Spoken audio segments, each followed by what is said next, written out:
Hello, friends. Welcome to Creative Medicine. In this lecture, we will learn about An 40-year-old politician is suffered from recent attacks of chest pain and is diagnosed with angina pectoris. He has a tense personality. Resting heart rate is 96 per minute. Blood pressure is 104 by 170 by 140 millimeters of Hg. Blood sugar levels and lipid profile are normal. Select the most suitable antihypertensive for the recent therapy.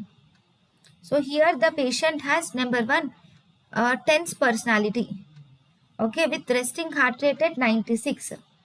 So here tense personality with resting heart rate at 96, beta blockers is a safer drug.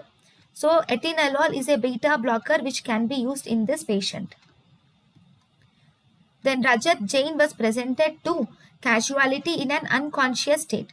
His blood pressure was found to be 210 by 110. Most suitable drug for this patient is to rapidly decrease the blood pressure is. You can use intravenous infusion of sodium nitroprusside is done to rapidly decrease the blood pressure.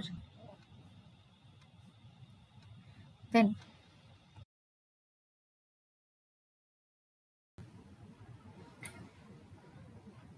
thank you and thank you for watching.